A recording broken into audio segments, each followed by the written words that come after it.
Bismillahirrahmanirrahim. Assalamu alaikum wa rahmatullahi wa barakatuhu. How are you dear students? This is your Urdu period. First recite dua. Rabbi zidni ilma. اے میرے رب میرے علم میں اضافہ فرما. بیٹا اپنی کتاب کا صفحہ نمبر 62 کھولیے، پیج نمبر 62. صفحہ 62 پہ ہم آ گئے ہیں بیٹے، اور یہاں پر حکایت نمبر 1 ہے.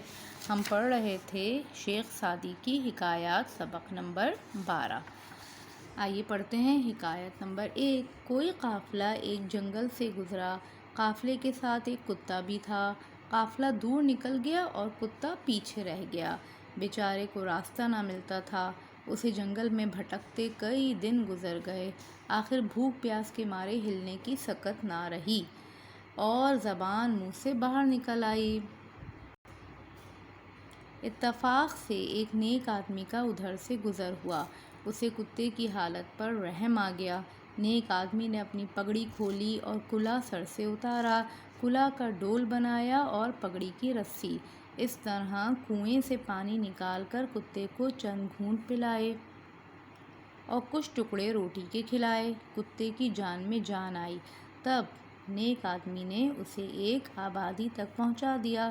کہا جاتا ہے کہ اس زمانے کے پیغمبر نے اس آدمی کو اپنے پاس بلایا اور یہ بشارت دی کہ اللہ نے کتے کے ساتھ نیکی کے عوض تمہارے سب گناہ بخش دیے ہیں. دیکھا بچوں آپ نے کیا ہوا کہ کوئی قافلہ ایک جنگل سے گزر رہا تھا، اس کے ساتھ کتا بھی تھا. اب قافلہ آگے نکل گیا اور کتا پیچھے رہ گیا. اب کتا جنگل میں بھٹکنے لگا. بیچارہ کئی دن گزر گئے، نہ اسے کھانے کو ملا نہ پینے کو، اور اس کے بعد اس میں بھوک پیاس کے مارے ہلنے کی سکت نہ رہی، طاقت نہ رہی. وہاں سے ایک نیک آدمی کا گزر ہوا. اس نے جو کتے کی حالت دیکھی تو اسے رحم آیا.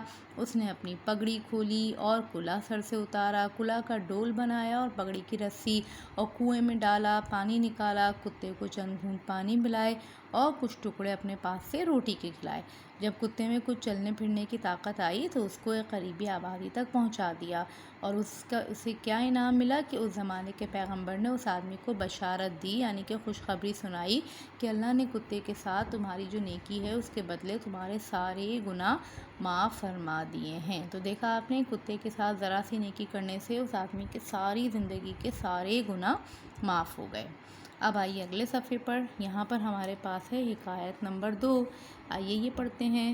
ایک سال سخت قحط پڑا. خوشحال لوگ دانے دانے کو محتاج ہو گئے اور غریبوں کے بچے تو بھوک سے بلک بلک کر مرنے لگے. اس وقت میرے دوستوں میں ایک مالدار آدمی بھی تھا جس کے گھر میں دولت کی کمی نہ تھی. ضرورت کے سارے سامان مہیا تھے، مگر میں یہ دیکھ کر حیران رہ گیا کہ غریبوں کی طرح وہ بھی سوکھ کر کانٹا ہو رہا تھا. میں نے تعجب سے پوچھا، آخر آپ اتنے دبلے کیوں ہو گئے؟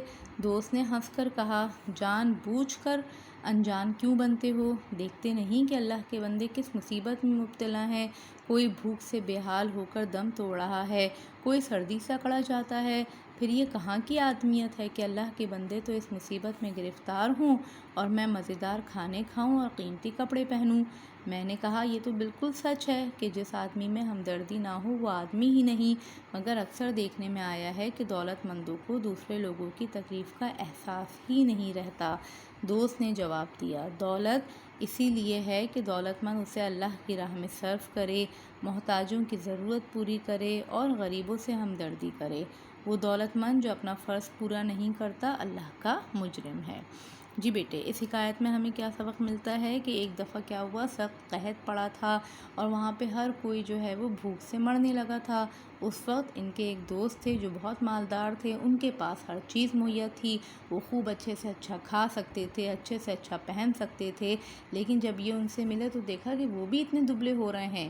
پھر پوچھا، بھائی آپ کیوں اتنے دبلے ہو رہے ہیں؟ تو انہوں نے کہا کہ میرے پاس سب کچھ ہے، لیکن اللہ کے بندے جو مصیبت سے مر رہے ہیں تو کیا مجھے یہ زیب دیتا ہے کہ میں تو قیمتی کپڑے پہنوں اور مزیدار کھانے کھاؤں؟ اس لیے کہ جس انسان میں دولت مندی کے باوجود دوسرے لوگوں کا احساس نہیں ہوتا وہ آدمی کہلانے کے لائق نہیں ہوتا، کیونکہ اللہ نے دولت اس لیے دی ہے کہ اسے اللہ کی راہ میں صرف کرے، محتاجوں کی ضرورت پوری کرے اور غریبوں سے ہمدردی کرے. ٹھیک ہے بیٹا، ہم نے حکایت نمبر 1 اور حکایت نمبر 2 پڑھی. اس کے مشکل الفاظ کو اپنی کاپی میں لکھیے اور املا کے لیے مشق کیجیے. جزاک اللہ خیراً کثیرا. السلام علیکم ورحمۃ اللہ وبرکاتہ.